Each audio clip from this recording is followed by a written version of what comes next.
So Omega has a new Seamaster, but is new a bit of a stretch? Does that even matter? Isn't the watch world always glad to see a new Seamaster? And the most important question, well, you'll have to wait until the end of the video. Let's first get into what is actually new and then recap the familiar elements that make the Seamaster one of the most searched and recommended watches in the marketplace today. This debuting reference ultimately features a new black and orange colorway. The predominant color is black, with a black oxalic anodized aluminum bezel that frames a black aluminum dial. Looking closer at its surface, it has grit to it, not frosted or sparkly, but a very fine texture like a freshly paved road. The second most utilized color is white, with the outer minute scale, the large applied hour index lume pots, the 3 central hands lume pots, and the majority of the dial text all in white.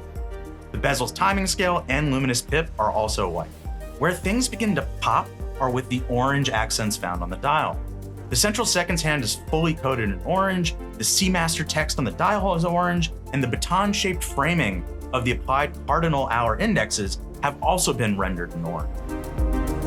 It is, however, worth pointing out how Omega across the range has been pivoting to a vintage-inspired dome sapphire crystal on Seamaster models like this one, ones that use aluminum bezels and Omega's revamped mesh bracelet. And Omega has overwhelmingly been favoring this format. More on this later.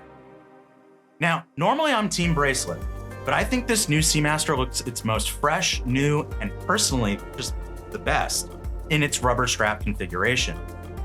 To put it simply, on the bracelet it feels, at least to me, like it's just another Seamaster, whereas on the orange rubber strap I'm thinking, dang, look at that new summer-ready Seamaster. You agree with me? Let me know in the comments. So the TLDR of what is new is just a black dial with a gritty texture livened up with orange accents and the option to indulge in a bold orange rubber strap. You could say that's not really the most novel, but why fix it if it isn't broken? This new Seamaster Diver 300 meter is packaged in a 42mm stainless steel case, 13.8mm thick, and 49.7mm lug to lug. It's 300 meters water resistant with a screw down crown, and its Reese's-shaped crown at the 10 o'clock position of the case is its helium escape valve some Omega fans think is outdated, while others find it a fun, practical for some, distinct aesthetic characteristic.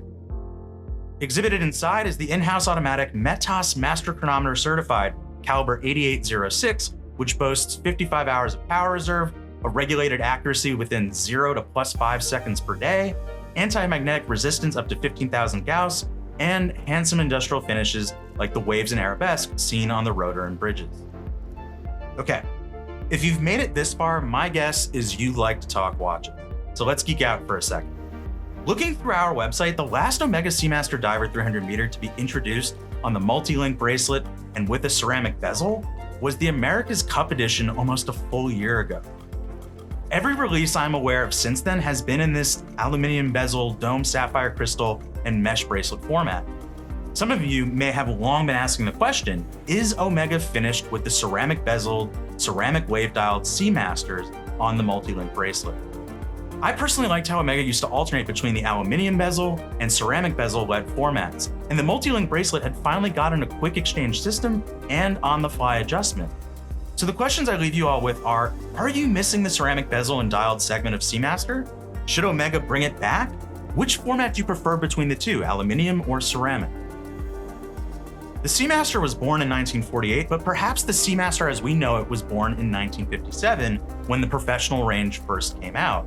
So is Omega perhaps cooking up something for 2027? And could this phase out we have noticed since the beginning of the year have something to do with it? Let me know your thoughts on all of this in the comments below. For full specs, pricing, and availability, check out the video description below. Thanks for watching, and as always, I'll see you on the next one.